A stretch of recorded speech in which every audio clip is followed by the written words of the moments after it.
Pues, como decíamos, hemos leído en 1 Corintios los primeros 2 versículos donde se nos exhorta y sabemos que somos la iglesia del Señor, donde el apóstol Pablo se dirige a la iglesia de Corinto y también a nosotros.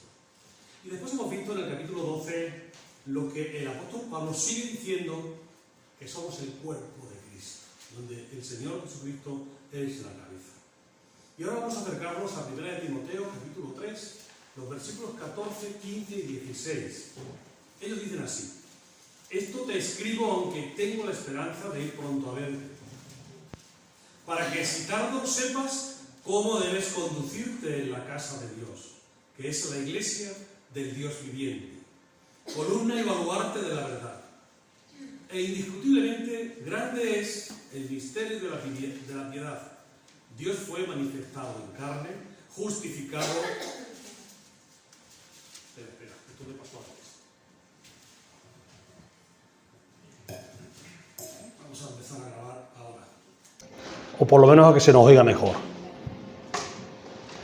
Leía el 16. E indiscutiblemente grande es el misterio de la piedad. Dios fue manifestado en carne, justificado en el Espíritu, visto de los ángeles, predicado a los gentiles, creído en el mundo, recibido arriba en gloria. Usando la analogía del cuerpo, que es la iglesia, esto que el apóstol Pablo menciona y enfatiza la importancia de cada miembro de la iglesia.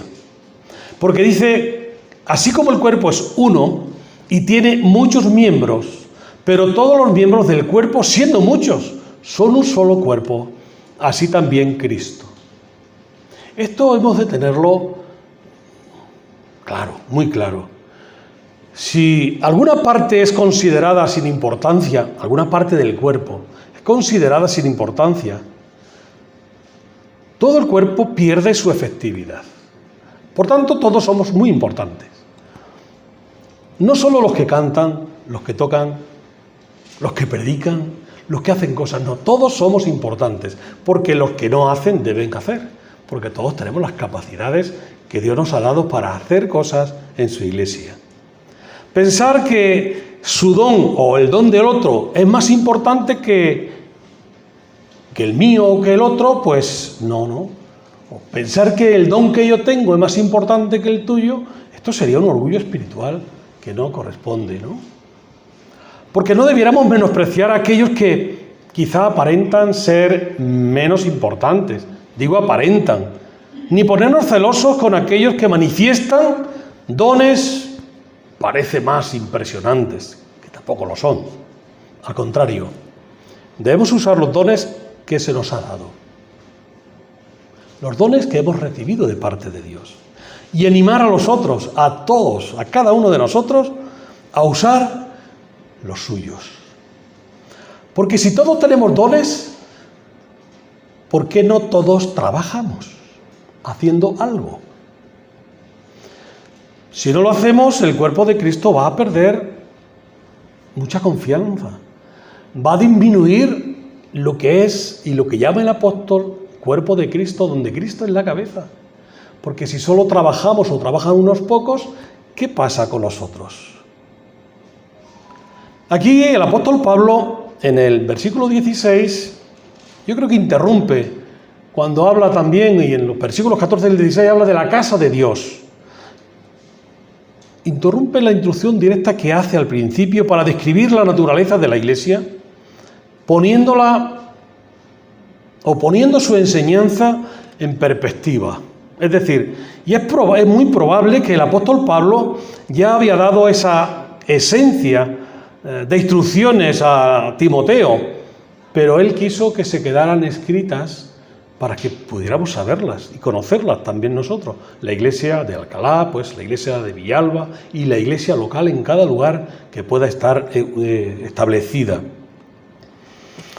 El uso de la comparación casa de Dios para describir la iglesia es una resonancia del versículo 5 que podemos ver y explica por qué el apóstol está preocupado y le dice a Timoteo cómo conducirnos en la iglesia.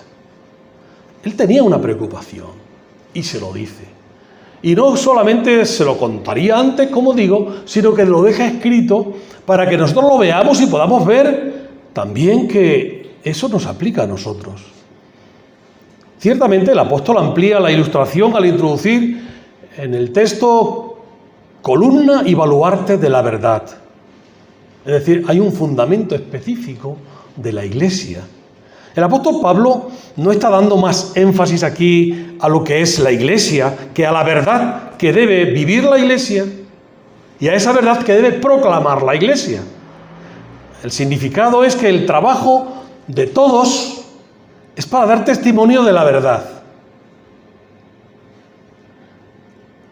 Subrayo, testimonio de la verdad, no de tu verdad que te puedas imaginar. No, de la verdad que es Cristo. Como también para combatir a los falsos maestros. Por tanto, para combatir a los falsos maestros, se hace evidente que la palabra de Dios, la conozcamos. Y conozcamos con claridad y sepamos que Jesús dice él mismo de sí, que yo soy el camino, la verdad y la vida, y nadie viene al Padre si no es por mí. Esto lo sabemos, pero muchas veces lo olvidamos. Ahora la Iglesia, el apóstol llama que somos fortaleza, esa fortaleza que defiende la verdad de la palabra de Dios. Y que somos baluarte, fortaleza y baluarte.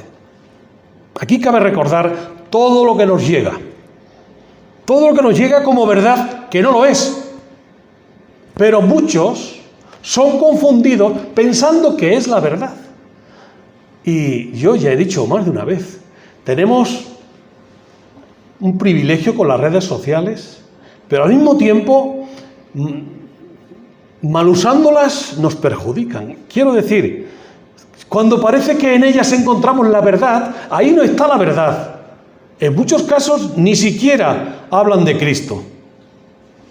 La verdad, sin embargo, es la palabra de Dios, y todo lo que escuchemos, todo lo que veamos, debemos confrontarlo con la verdad que está en su palabra, que es una biblioteca, 66 libros, del Génesis al Apocalipsis. El apóstol Pablo en el versículo 16 utiliza ese misterio de la piedad. Él utiliza esta palabra misterio, creo, en el sentido de un secreto que ahora ha sido revelado.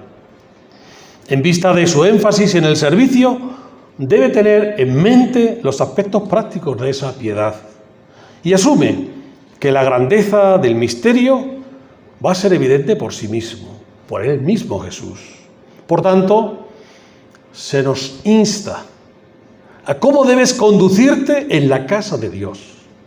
La función de la Iglesia es sostener, es transmitir al mundo la verdad que Dios le ha revelado. Y aquí tenemos en una frase esta razón específica que se escribieron o que escribió el apóstol Pablo y que está dicha en las epístolas pastorales, y se escribe y se deja escrito y se deja constancia para saber cómo deben o debían comportarse en la Iglesia. Y llega a nosotros esta instrucción de cómo debemos conducirnos y comportarnos en la Iglesia, que es el templo, que es la casa de Dios. La palabra para comportarse pues describe el conjunto de la vida de cada cual, de cada uno de nosotros, el carácter que podamos tener, pero describe, yo creo que especialmente a cada uno de nosotros, a la persona en su relación con los demás y con la Iglesia. Quizá nos hacemos preguntas al mismo tiempo que estamos desarrollando estas ideas. Como se ha dicho, la palabra misma establece que el carácter personal de un miembro de la Iglesia debe ser excelente, y eso lo hemos visto también, que hemos de ir buscando la excelencia, y que sus relaciones personales con otros deben manifestar esa verdadera comunión que hay. Una congregación cristiana es ese cuerpo de personas que son hijos, que son hijas de Dios, pero que a la vez son hermanos y hermanas y amigos entre sí. Es una familia, somos una familia. En algunos casos las familias puedan tener desavenencias, pero solo eso. Luego hay acuerdos, hay consensos. El apóstol Pablo usa varias palabras que describen grandes funciones para la iglesia. Esa iglesia que él denomina la iglesia que es la casa de Dios. Lo primero y principal es que debe ser, como digo, esa familia específica, esa familia que vive en el amor de Dios y que solo puede existir viviendo en el amor. Viviendo en desamor hay desavenencia y hay problemas. Por tanto, la iglesia es esa asamblea, esa eclesía que dice, que viene del griego, de ese Dios viviente. Es la palabra eclesía, que quiere decir literalmente una compañía de personas, un conjunto de personas que han sido convocadas. Y en esta ocasión hemos sido convocados, como decía al principio, por nuestro Dios y Todopoderoso. No nos convoca nadie más que nuestro Dios. Y en esta ocasión hemos atendido el llamado de parte de Dios. No hemos atendido al llamado de los diáconos de la iglesia, ni del pastor, sino al llamado de Dios, porque Él es quien nos convoca. Y nos hace sentir su presencia, su amor, su misericordia. Y nos hace sentir que somos necesarios unos con otros y que debemos ocuparnos unos de otros. Esto no quiere decir que los que no están aquí no hayan sido convocados. Sí, también. Pero por alguna razón no están. En otro momento estarán. Y ahora, como sabemos, tenemos el aforo limitado por esta cuestión de la pandemia, ¿no? Pero en otros momentos estaremos todos. Y estas paredes se quedarán pequeñas.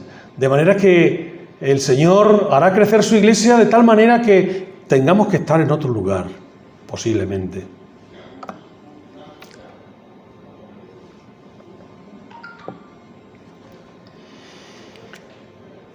Fijaros que en Grecia, en Atenas concretamente, la palabra eclesía la tomaban y era el cuerpo gobernante de la ciudad. Y su membresía pues consistía en que todos los ciudadanos se reunían en asamblea. Sin embargo, la llamada de Dios se ha dirigido a todas las personas, pero solamente algunas han aceptado a ser parte de la iglesia.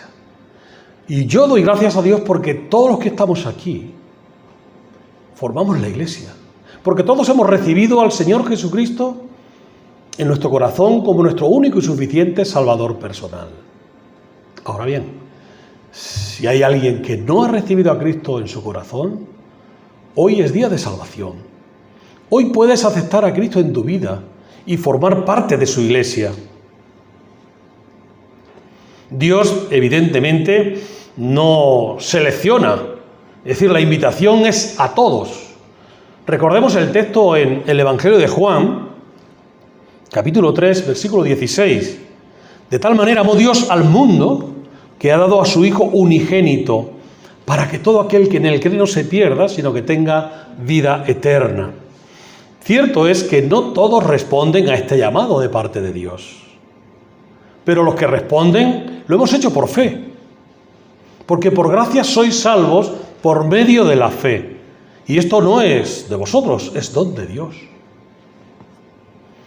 Y no es por obras para que nadie se gloríe, porque somos hechura suya, creados en Cristo Jesús para buenas obras, las cuales Dios prepara de antemano para que estemos en ellas. Y ahora sí, cuando has creído y recibido a Cristo en tu vida, sigue diciendo un texto en el Evangelio de Juan, en el capítulo 1, versículo 12, que todos los que le recibieron, los que creen en su nombre, a esto les dio potestad de ser hechos hijos de Dios e hijas de Dios. Y ahora formamos parte de la iglesia del Señor, de la familia de Cristo. Por tanto, si tú cumples estos requisitos, claro, formas parte de la iglesia de Dios. Y ahora te conduces de manera adecuada como iglesia de Dios, con esa advertencia que hace el apóstol Pablo a Timoteo y a cada uno de nosotros. Esa iglesia que es columna de la verdad. En Éfeso, a donde se dirigieron estas cartas, la palabra columna tenía un significado especial. Era una de las 7 maravillas del mundo, al parecer. Era una de sus excelencias, las columnas. Se cuentan como 127 columnas, cada una de las cuales había sido regalada o regalo de un rey. Se dice que todas eran de mármol y algunas estaban adornadas con joyas y recubiertas de oro. Así pues, la gente de Éfeso sabía muy bien, sabían lo importante que era ser una columna. Cuando el apóstol Pablo les dice que son columna y baluarte de la verdad, ellos saben qué significa ser una columna. Nosotros también, ¿no? Aquí tenemos dos que se ven en medio. Fijaros lo que soportan estas 2 columnas, todo un edificio. En este tiempo, en este entorno, a menudo se colocaban estatuas de un personaje famoso encima de una columna para que pudiera sobresalir por encima, y entonces se podía ver claramente desde lejos. Estaban arriba. La idea aquí es que el deber de la Iglesia es mantener bien alta la verdad que es Cristo, de tal manera que todas y todos puedan verla, oírla y sentirla. La verdad. No tu verdad, no mi verdad. La verdad que es Cristo. Esta Iglesia, nosotros, la Iglesia del Señor, que somos llamados a ser esa columna y ese baluarte de la verdad, ese apoyo, esa fortaleza que mantiene clara y alta la verdad. En un mundo que no quiere enfrentarse con la verdad. Sin embargo, la Iglesia, tú y yo, hemos de mantener bien en alto la verdad de Cristo para que todos puedan verla, todos puedan oírla y todos puedan sentirla. En este mundo que muchas veces quieren eliminar la verdad. Sin embargo, la Iglesia debe sostener frente a todos los que quieran destruirla. Por tanto, cada cristiano es esa columna y es ese baluarte. Como digo, no de su verdad particular, sino de esa verdad que es Cristo, y debe nutrirse de la palabra de Dios. De la palabra de Dios, debe nutrirse de la Biblia completa, no de otras enseñanzas que perturban la verdad. El domingo pasado veíamos que Jesús era la vid verdadera y el Padre es el labrador. Dice el Evangelio de Juan, capítulo 15. Yo soy la vid verdadera y mi Padre es el labrador. Todo pámpano que en mí no lleva fruto lo quitará, y todo aquel que lleva fruto lo limpiará para que lleve más fruto.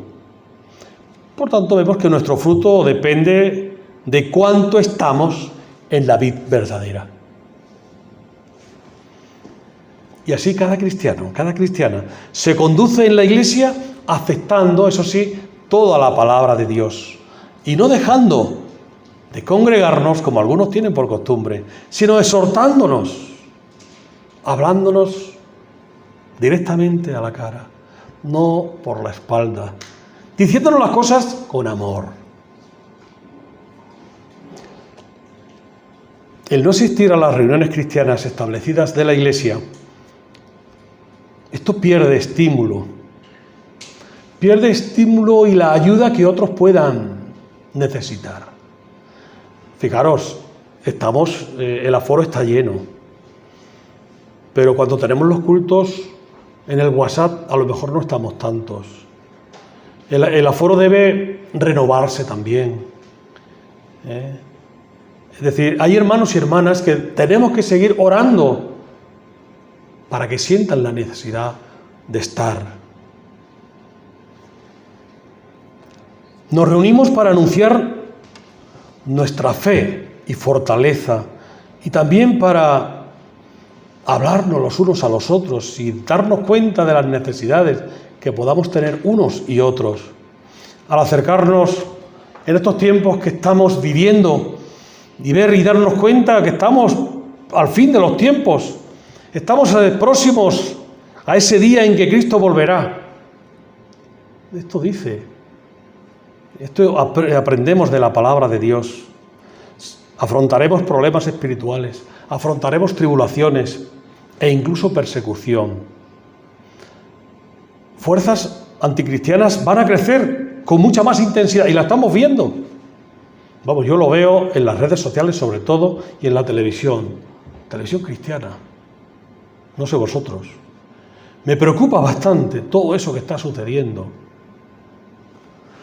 De hecho, están por ahí engañando a muchos, con esa fuerza que le llaman el Kundalini, no sé si lo habéis oído alguna vez, que ellos se mueven y se caen al suelo, creyendo que es obra del Espíritu Santo. No es verdad. El Espíritu Santo no obra así. Sin embargo, es Satanás, obrando en personas y engañando a mucha gente, Y esto está muy de moda en algunas iglesias llamadas cristianas, y es una pena.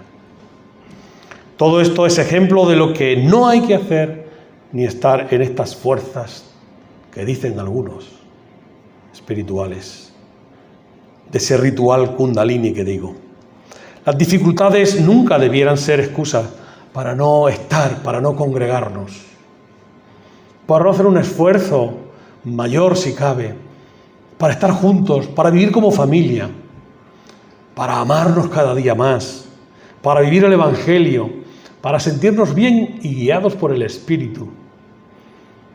Esto es un llamado a todos y cada uno de nosotros, a que podamos seguir gozándonos cada día más en la presencia del Señor en nuestras vidas y en la vida de la Iglesia, porque somos ese pueblo de Dios, su Iglesia, donde Cristo es la cabeza, como dice el texto en Apocalipsis. Jesucristo es el testigo fiel, el primogénito de los muertos y el soberano de los reyes de la tierra, al que nos amó y nos lavó de nuestros pecados con su sangre, como hemos leído en Juan 3:16. Y nos hizo reyes y sacerdotes para Dios su Padre, y por tanto a Él le damos gloria, a Él le damos honra, cada día de nuestra vida. La Iglesia, por tanto, es la casa de Dios, y Él habita ahí. Él habita en su Iglesia. Recordemos que ahora nosotros somos templo de Él. Pero cuando la Iglesia se reúne en este lugar, aquí está el Señor Jesús, en medio nuestro. Esta es su promesa. Por tanto, la Iglesia sostiene la Escritura y la doctrina de Cristo como una columna. Cuando alguien en la Iglesia deja de ser columna y baluarte de la verdad, entonces hay un problema. Nuestra consideración por la verdad debe ser y debe estar primero y debe ser cada día mejor, más grande. Veíamos en el versículo 16, el misterio de la piedad es Cristo. Él es Dios que fue hecho carne y fue manifestado en carne, como dice, agradó a Dios manifestarse a los hombres por su propio Hijo, que tomó esa naturaleza humana, aunque reprochado como pecador y se dio a la muerte de un malhechor. Cristo resucitó por el Espíritu y así fue justificado de todas las acusaciones falsas con que Él cargó. Los ángeles le atendieron, porque Él es el Señor de los ángeles. Los gentiles acogieron bien el Evangelio que los judíos rechazaron. Recordemos que Dios fue manifiesto en carne para quitar nuestros pecados, para redimirnos de toda iniquidad y purificar para sí un pueblo peculiar, celoso de buenas obras. Y nosotros somos su pueblo. Estas doctrinas deben ser expuestas por ese fruto del Espíritu en nuestras vidas. El Espíritu Santo, que es promesa de Dios, que es garantía de vida eterna para quienes creen y hemos creído en Él. Ese Espíritu Santo que está ahora en nosotros por fe, y por fe estamos seguros de que viviremos con Cristo por la eternidad, porque es una enseñanza de su palabra. Así que, de verdad, ¿cómo debes conducirte en la casa de Dios, que es la Iglesia, de ese Dios viviente que dice el texto, siendo columna y baluarte de la verdad?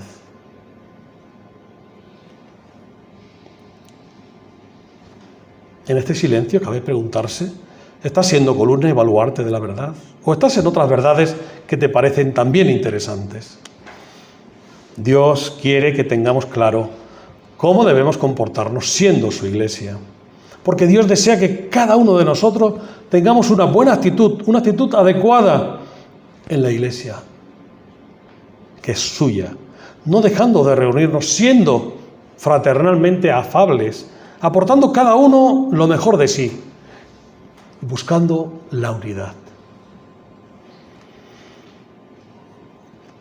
Si le has preguntado a Dios alguna vez, ¿qué quieres que yo haga? Dios te dice a ti y a cada uno de nosotros, desarrolla los dones en mi iglesia, siendo columna y baluarte de la verdad. Así, por tanto, Dios nos invita a ser esa iglesia.